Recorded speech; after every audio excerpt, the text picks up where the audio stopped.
Es un gusto poder entrar en sus hogares. Que Dios les bendiga. Bienvenidos a un programa en donde siempre tenemos la oportunidad de conocer personalidades, hechos nacionales e internacionales y que tenemos el agrado de presentárselos. Pero antes vamos a la porción que nos ayuda a meditar, tan necesaria, antes, ahora y siempre. Vamos a la palabra en Proverbios 2:6, dice: porque Jehová da la sabiduría y de su boca viene el conocimiento y la inteligencia. Mírenlo ahí. Él provee de sana sabiduría a los rectos y es escudo a los que caminan rectamente. Vivimos situaciones en donde desde los que se encuentran en eminencia, en posiciones gubernamentales, desde nuestro presidente hasta el que vende paletas, raspado, tan ricos, o limpia las calles, que no son menos y son tan necesarios. En cualquier situación de conflicto debemos tener y pedirle a Dios sabiduría y entendimiento para tomar decisiones, ¿verdad? Y estamos viviendo, y esto es noticia a nivel internacional, un sinnúmero de huelgas, manifestaciones, tanto obviamente en calles, cierres. Todos hemos sido, diríamos yo, víctimas de esto porque no nos están impidiendo llegar a los lugares a tiempo. Definitivamente, pues hemos visto algunas pacíficas, grandes, largas, incluso frente a Osana Visión. Y queremos abordar esto, el impacto en los estudiantes por esta huelga, porque es verdad, la huelga en un país con democracia son permitidas, pero pensemos en aquellos que definitivamente pues sufren el impacto de este alto a la educación y muchos otros detalles que nos afectan a todos, pero vamos a hablar de aquellos que son nuestro futuro. Bueno, y para ello doy gracias al Ministerio de Educación, a la ministra Lucy Molinar, que me ha permitido que tengamos en el día de hoy a la viceministra académica del Meduca, Agnes de León de Cotes. Para mí es un gusto conocerla. ¿Cómo está? Mucho Bendiciones, gusto. querida. Gracias. Bienvenida a Osana Visión y este es su programa Hablemos. Muchísimas gracias. ¿Cómo se ha sentido? ¿Cómo está usted? Mucho trabajo. Bueno, mucho trabajo y tratando de que la educación pública en Panamá logre los objetivos propuestos desde el primer día de clase, que nuestro calendario escolar 2025 inició el 10 de marzo. Y dentro de ese proceso, del 10 de marzo a hoy que conversamos, podemos decir que hay un intervalo de paro y luego huelga por algunos docentes agremiados en los más de 23 gremios de docentes que hay en el país. Gracias por actualizarnos. ¿Y esto es en todo el país? En todo el país. ¿Cómo lo ha dicho? Tenemos 16 regiones educativas, 3.102 centros educativos públicos. Y bueno, estamos tratando de que día a día regresan más docentes que tienen su decisión y su convicción de que su vocación es en el aula de clase, de servir, atender a los niños y jóvenes. Pero ahora tenemos un agregado, que es que nuestros padres de familia, algunas asociaciones, están cerrando las escuelas y eso es muy triste. Es lo que nos llama la atención. Ahora vamos a platicar de todo esto y bienvenidos a aquellos que se suman. Me gustaría saber en qué ha afectado el rendimiento académico y, por supuesto, la estabilidad emocional en nuestros estudiantes. En efecto, con uno que no está en el aula es perder. Hoy no podemos estar contentos y decir que todo está bien, porque no es así. En nuestro sistema educativo nosotros no podemos hacer este tipo de trabajos en el aula si hoy estamos y mañana no. Hay un calendario escolar, es cierto, pero ese calendario lleva toda una programación. Los niños de inicial, los niños de básica general completa hasta 9º grado, llevan toda una serie de articulación. Nosotros trabajamos iniciando el 1 de julio, cuando llegamos al cargo, nuestra ministra de Educación, con todo el equipo en la parte académica, diseñamos una estructura y una hoja de ruta. Y dentro de esa hoja de ruta entraba a agrupar a los docentes por asignatura, y de allí empezamos a organizar las redes educativas por asignatura. todo iba muy bien, cada uno de ellos convencidos de que la tecnología era importante. Claro. No sé si recuerdan, nosotros hace más de 10 años que no se capacitaba a los docentes masivamente. Nosotros lo hicimos en dos muy puntuales temas, como era la tecnología y el tema de la pedagogía por competencias. Y allí se diseñaron una hoja de ruta muy rica y con muchas expectativas. ¿Por qué? Porque nosotros tenemos resultados de todas estas pruebas que se le ponen a los estudiantes, y si uno no hace intervención precisa, no logra esos objetivos.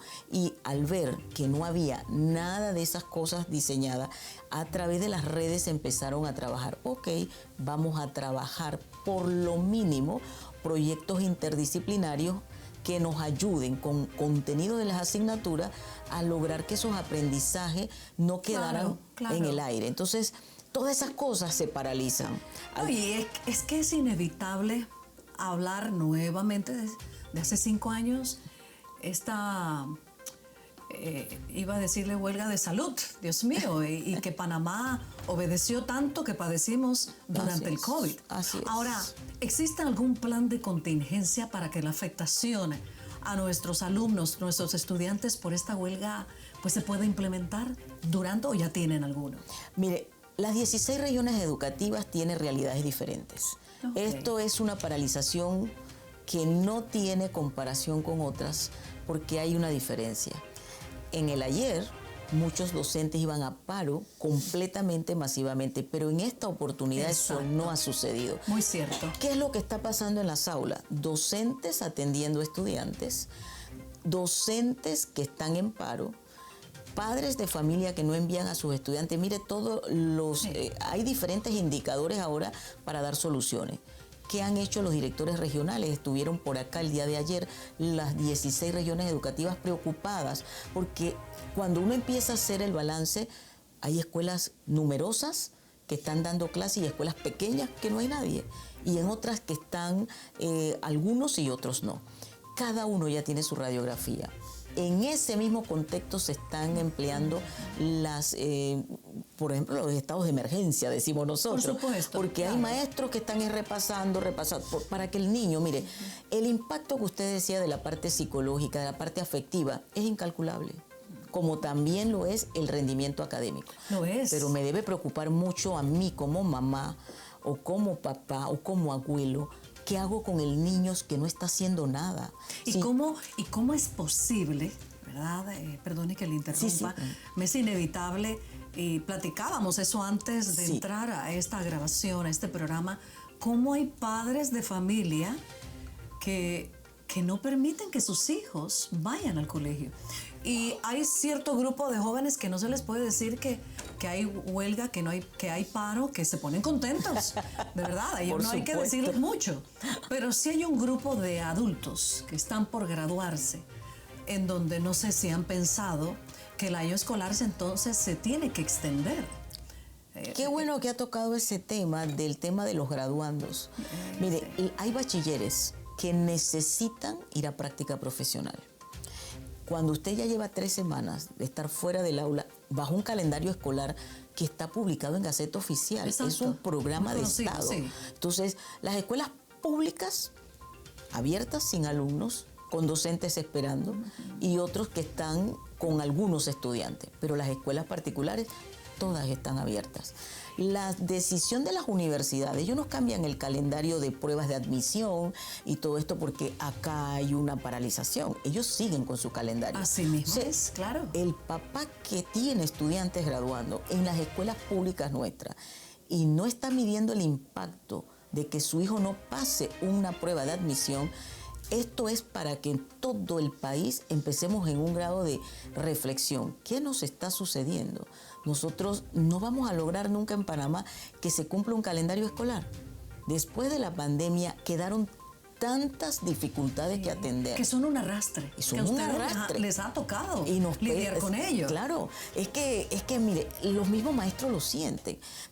yo me quito el sombrero y yo felicito a los maestros de este país y a los responsables, porque yo como maestra sé el esfuerzo que hacen muchos y que hacen ese acompañamiento como lo necesita el estudiante. Usted inmediatamente clasifica a sus alumnos, quién necesita un poquito más de apoyo, quién no. Por eso que en este momento hay muchos maestros que yo los felicito porque están dice, yo sé que este chiquillo no lee bien, lo tengo aquí, entonces lectura, esto, porque esperando a ver, bueno, que regresen todos al colegio. No, y todo eso se retrasa. Todo se retrasa. Todo se retrasa. Ahora, nosotros el 15 de mayo tenemos el lanzamiento de FestiCred, Festival de Escribir Cuentos, papá, estudiante, alumno. Hoy, que nosotros estamos conversando, ¿a cuántos días estamos? Y no tenemos una luz en el camino, cuando ayer todavía nuestra ministra... Eso es otra semana. Sí, nuestra ministra lo dijo en la tarde, regresen a sus aulas. Y tenemos reporte de gente que ha regresado y nos llaman. ¿Pero qué va a pasar con nosotros? Nada. Continúe su puesto porque usted ha abandonado por unos días su puesto. Exacto. Y nosotros tenemos que entender aquí en Panamá que las leyes existen, las normativas, pero también hay esa otra parte, el maestro, ¿qué te llevó a ir a la calle y llegas? Sí, tengo derecho a disentir y se lo he dicho a todos, no, pero sin afectar mi trabajo y sobre todo atender a los estudiantes. Oiga, pero si los niños tienen el derecho a la educación. Así es. Y se está violando esto. Sí. Tanto padres de familia como profesores, porque ellos pudieran ir a su huelga, a su marcha, sabiendo bien que un día que no se trabaje, un día que no se paga. Ahora, ¿cómo podríamos tocar ese tema? Porque algunos dirán, bueno, yo falté 3. De verdad que he razonado y vuelvo a mi aula. ¿Qué se les asegura a aquellos que faltaron 3, 4, 5 días? Todos los docentes del sistema educativo público tienen que justificar sus ausencias y tardanzas, y las injustificables, ellos saben todo lo que significa, y nosotros tenemos un modelo C que ha sido muchas entrevistas que hemos participado, pero todo esto lleva un proceso de la normativa. Yo siempre digo, el Ministerio de Educación es un ministerio que tiene muchísimas normativas y muy buenas, y que ahí está claro todo el proceso. Después de 5 días del mes que termine el anterior, el director del centro tiene que hacer llegar esa información a la dirección regional, y la dirección regional, después que revisa, ve que todo está en regla, lo envía a Recursos Humanos Panamá. Así que todos nuestros maestros del país saben que eso es un cumplimiento del deber. El que no lo cumple, pues ya sabe que si no lo justifica no tiene bien, pero en este tiempo de donde ellos fueron a paro, luego declararon huelga indefinida, y que nosotros como Meduca, Ministerio de Educación, patrono de esta parte, lo que ellos están ahorita en la calle es por un problema de la Caja del Seguro Social, de una ley, lo dicen como una razón social. El tema dice ahora con la relación de Panamá con los Estados Unidos, con el otro tema que viene la no son temas educativos. O sea, este es un tema que tienen que tratar con las autoridades nacionales que le competen. Entonces, aquí hay una complejidad muy diferente a huelgas y paros anteriores. El Ministerio de Educación impactado porque los educadores, ya sean nombrados permanentes por terminación del año escolar o por PP por 1 o PP por 2, que me sorprende porque esto significa que yo concursé, me gané un puesto porque estuve en terna, me eligieron y soy periodo probatorio por 1 año o por 2, pero yo decido irme a huelga. No, e incluso son ellos también los que les dieron una posición, una plaza, que muchos de ellos están en huelga. Exacto. Ahora, ¿cuál es el estado actual de las negociaciones con los sindicatos de educadores? ¿Hay algún tipo? ¿Se han sentado? ¿Hay algo que en estos últimos días o últimas horas antes de usted venir aquí se ha tratado de negociar con ellos? ¿Han querido ellos? Bueno, no, viniendo hacia acá, lo que sí leí en las redes es que el señor presidente está llamando a un diálogo con la CONEP, así que es lo que leí, no sé cuáles serían las respuestas de ellos, pero yo puedo decir por el Ministerio de Educación, nosotros desde el día 1, con nuestra ministra de Educación y todo el equipo, lo primero que hicimos fue llamar al diálogo, a las mesas de trabajo, y tenemos 3 mesas abiertas por diferentes temas educativos. Pero la última vez que eran sábados, porque inclusive hemos llegado a acuerdo que fueran sábados, y nos dejaron plantados esperando porque estaban en la Universidad de Panamá mirando si entraban o no a este tipo de paralizaciones. Pero sí tenemos las puertas abiertas. Nunca hemos negado el conversar con nuestros compañeros, con los docentes. Nosotros entendemos que tenemos grandes desafíos en todos los niveles, pero no se trabaja en islas, sino en equipo. Y nosotros tenemos una buena mecánica de trabajo, comunidades educativas en los centros escolares. Yo fui directora de centro escolar. Yo sé que eso para mí es como el pequeño gobierno interno, porque ahí está la representación de los padres de familia, la representación de los estudiantes, de los docentes, el director, que es el que lleva la presidencia de la mesa, y la comunidad. Hay un representante de la comunidad allí. Allí se discuten todo esto, inversiones, las necesidades académicas, todo lo que se necesita, todas las cosas que se tienen que... Y de allí se llega a un consenso para la inversión, porque recordemos que nuestras escuelas públicas tienen un fondo de equidad, un FESE, que le permite hacer para el mantenimiento de las escuelas y para la parte de bienestar social, la parte que tenemos que mirar, porque la escuela es un laboratorio de aprendizaje. Claro, y nunca dejamos. De hecho, trasladándonos un poco a nuestra vida adulta, incluso queremos seguir aprendiendo. Claro. Queremos seguir definitivamente, pues, seguir siendo asesorados por aquellos que más saben que nosotros y están más estudiados. Los que nos hemos graduado de X o Y carrera, queremos una maestría. Con el tiempo queremos otra. Y no es acumular solamente conocimiento, sino la experiencia y el roce que nos dan el estar en una aula, ya sea virtual, ¿verdad? O presencial. O presencial. Porque es lo que estamos lidiando. La realidad, viceministra Agnes, es que no podemos olvidar, y no estoy justificando, estoy hablando de la realidad. Se heredó algo del antiguo gobierno que había que también solucionar, ¿verdad? Se habla de las escuelas rancho. Eso es una herencia, pero siempre se martilla por lo viejo y no se quiere ver lo nuevo. Lo lamento tanto. Y tengo que hablar también sobre, y hay que decirlo también en esas marchas que no serán todas, o huelgas, caminatas que hacen multitudes, el irrespeto ante las autoridades de educación. Y eso deja mucho que decir, que las mismas personas que participan de estas huelgas, ¿dónde está su educación? ¿Cómo irrespetar a aquellas personas que cuando pase esto, que es nuestra fe, siguen estando en sus posiciones? Porque así lo determinó el que un gran porcentaje de este país eligió como presidente, y que tengamos, de que contribuyamos, como usted lo dijo, debemos trabajar en equipo. Así es. Ahora, cuando hablamos de trabajar en equipo, ¿cómo los padres de familia que sí están enviando a sus muy queridos hijos, que de hecho ya esa es una contribución, podrían contribuir con esta situación que estamos viviendo? Sí, tenemos, nosotros no paramos. Nosotros tenemos una dirección nacional de padres de familia, que la licenciada Silva, que está trabajando desde el día 1 que ocupó el cargo. Y se han reunido, me imagino. No tiene idea la cantidad de veces. Ella va y se reúne con las federaciones de los padres de familia. En este momento ella está en el área de Panamá, en centro, pero en el área de Pacora, en un colegio donde ella está atendiendo de que los papás decidieron hoy miércoles no mandar a sus hijos a la escuela cuando todos estaban masivamente. Entonces ella va a escuchar qué pasa.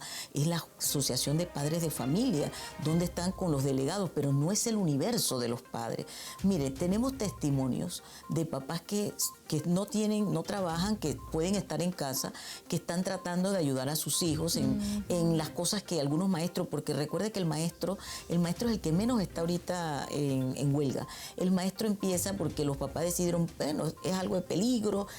Por ejemplo, en Bocas del Toro, 21 puntos de acceso a diferentes escuelas cerradas. O sea, hay una preocupación de ellos, no lo envían, pero ¿qué hace el maestro? Vía WhatsApp y de todo le está enviando algunas cosas para que ellos puedan avanzar, porque a veces el papá sí es un guía, un orientador también en la casa, pero siempre el éxito es que el maestro Por supuesto. y la escuela. Yo siempre hablo del hogar con la escuela que esté en sintonía, porque si uno está en calle arriba y otro en calle abajo, nosotros no llegamos a ningún lado. Y el trabajo de consejería en la secundaria, ese consejero que tiene que dar un acompañamiento, una guía, y qué lío cuando manda a citar a un papá, él no tiene tiempo, pasa esto, y sabe las veces que, porque fui consejera, las veces que uno tiene que llamar al padre y decir, bueno, no importa, yo converso con usted a las 6 de la tarde, dígame a qué hora llega a su casa, pero su hijo esto. Esa comunicación nunca debe perderse. Entonces, ¿a mí qué me preocupa en este momento? Mirar padres de familia que están entrando a los colegios y el maestro está allí, pues no llegan sus alumnos, ¿qué hace usted aquí? ¿Por qué usted no va a la calle a pelear? Porque esta ley nos impacta a todos. Entonces, no debe perderse el respeto y la buena comunicación. Así es. Entonces, ¿cuál es la reflexión que yo digo? Sí, tenemos que ser el ejemplo, y usted lo ha dicho. Los maestros, y yo siempre le digo, colegas, por favor, tenemos que mirar cómo nos comportamos y nos expresamos, porque cuando yo le quito la pluma a la gallina y la tiro, ¿cómo la recojo? Por supuesto. Y es muy importante eso que usted dijo de ese respeto y la forma de expresarnos, porque el líder del salón que ha molestado, no lo sinceramente, puede perder. porque póngase que esa es nuestra fe, que esto pare. Sí. ¿Okay?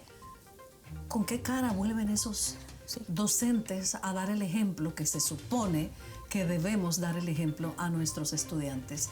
Que ya de por sí lidiamos con un comportamiento a veces agresivo de parte de algunos, que hay veces que me pongo a pensar cómo se voltea la maestra o el profesor hacia el tablero digital, ¿verdad? Y da la espalda con un temor de que algo le suceda, porque en otros países ha suscitado esto. Entonces, para mí, de verdad es como un atraso. Yo sé que ustedes lo saben, que después de esto hay un trabajo sumado al trabajo que adquirieron. Sí, se nos agrega uno más, por supuesto, porque es muy preocupante.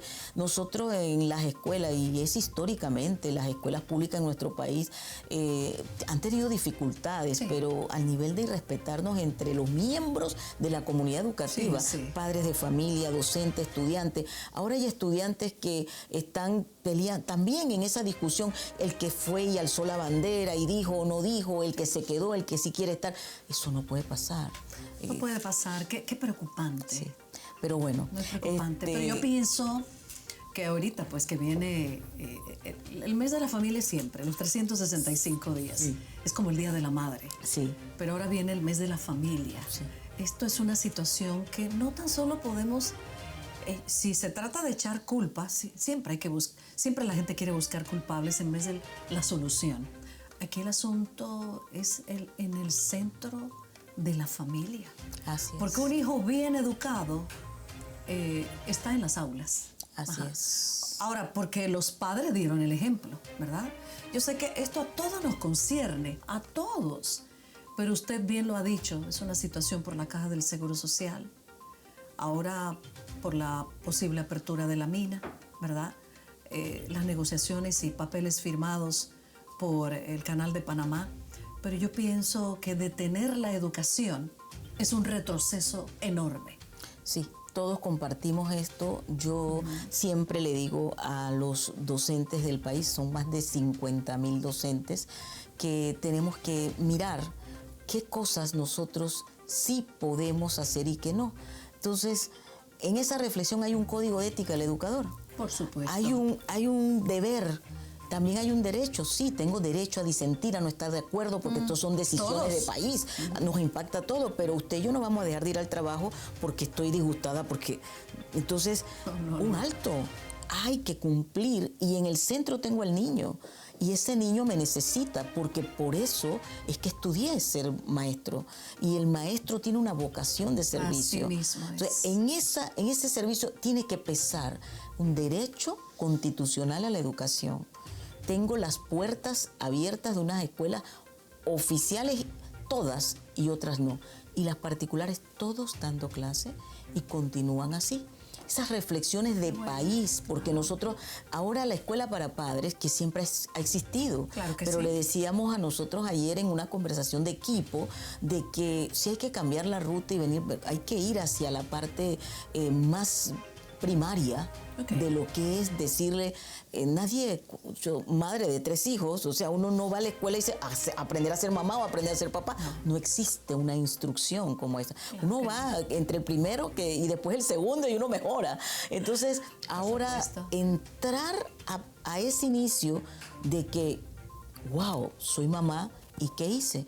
Tenemos que entrar. ¿Cuál es mi deber? No puede ser. Porque imagínense, yo solo me imagino, son más de 900,000 estudiantes en el área pública.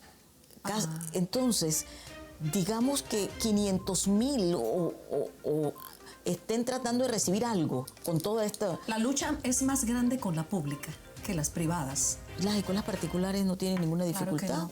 Ahora, ellos están totalmente... Ellos siguen. El tema es las 3.102 escuelas públicas, que todas están abiertas, pero con estas irregularidades que hemos contado. Sí, que hasta profesores las han cerrado con candados, padres de familia. Y se toman fotos. Sí. Eso es un delito. Es un delito. Ahora, no puedo cerrar las puertas si esto es el Estado, y el Estado tiene un valor constitucional. Pero, ¿cómo se lo decimos al papá? Mire, ese es el trabajo ahora. Bueno. ¿Por qué no? Porque hay que hacer con cosas concretas, de verdad, son cosas reales. No estamos hablando que eso pasó en otro país, pasó en el nuestro. Y esa es la oportunidad que yo quiero que usted tome, porque usted habló de la pasión del educador. Yo amo educar, pero si tenemos pasión por educar, también debo tener amor por la estructura, el fondo y la forma, y los que la representan. Y eso se está perdiendo. Y no por culpa de la ministra en esta instancia, sino que esto ha venido de años para acá, tras que la situación, el uso de celulares, porque aquí también hay muchos que quieren educar de una manera oscura y pervertida. Yo creo que es un llamado a la población. Yo quiero que finalicemos esta amena conversación. Ha sido un gusto conocer a usted como una autoridad en la educación. Me gustaría que le diga a los docentes una manera viable, ¿verdad? De que piensen bien lo que están haciendo, y quiera Dios que la otra semana se vislumbre una situación totalmente diferente con el regreso de ellos a las aulas, y que también vean cómo van a presentar sus rostros y su manera de ser con un grupo que se los ha entregado el ministerio para que eduquen. ¿Cómo van a ver a esos estudiantes ahora de regreso? Unas últimas palabras para ellos, para finalizar. Gracias. Definitivamente me dirijo a todos los maestros del país en nuestro rol de viceministra académica y como compañera del camino en el proceso académico de Panamá en la formación pública. Es el momento de que a nivel personal, si estoy en paro, haga un alto y reflexione. Yo tengo derecho a disentir como miembro de este precioso país, Panamá, pero también tengo que pensar que soy maestro y que tengo un deber, pero sobre todo una vocación. Ese niño que te espera porque necesita que lo enseñes a leer y escribir. Piensa en un segundo, ¿quién te enseñó a leer y escribir? ¿Por qué soy lo que soy hoy? Así es. Porque hubo un maestro que se preocupó por mí y que hoy puedo decir soy licenciado en Derecho, soy maestro, soy ingeniero, arquitecto, médico o soy un emprendedor, pero con alguien que me ayudó a formar. Y a ti, padre de familia, recuerda que el deber de quien tiene la obligación de enviar a sus hijos y acompañarle en el proceso de enseñanza-aprendizaje es usted. Si eres el abuelo, el acudiente, o eres esa madre o ese padre que tienes la responsabilidad de motivar a tu hijo y el maestro está en el aula, no lo dejes sin esa educación. Gracias, Agnes de León de Cotes, viceministra académica del Ministerio de Meduca. Gracias. Ha sido un gusto, ¿verdad? No olvidemos que la conversación sensata, transparente, tiene su ganancia. Amén. No pierdan eso y, por supuesto, nuestras oraciones. Hay que orar. Es una situación en donde también Dios es el que tiene la solución. Así es. Y estoy muy segura que la gran mayoría de esas grandes personalidades, profesores o maestros que están ahora mismo frente a sus alumnos, tienen un temor de Dios, porque saben que es el que los escogió. Así es. Definitivamente. Felicitaciones por la labor que hace. Qué gusto poder haber pues entablado una conversación con una mujer juntamente que es un reflejo del trabajo, y tengo que decirlo, del Ministerio de Educación. Nuestras felicitaciones a la ministra Lucy Molinar, a todos, tanto al viceministro administrativo de Infraestructura, y ahora que tuve el gusto de conocer a la viceministra académica Agnes de León de Cotes. Respetemos a aquellos que se preparan para educarnos, y lo digo porque no termino de hacerlo, pero hay una generación que necesita de que hagamos un alto para que tengamos excelentes profesionales, aún mejor que nosotros, para el futuro. Gracias por permitirme que platiquemos con Agnes de León, viceministra académica del MEDUCA. Que Dios les bendiga.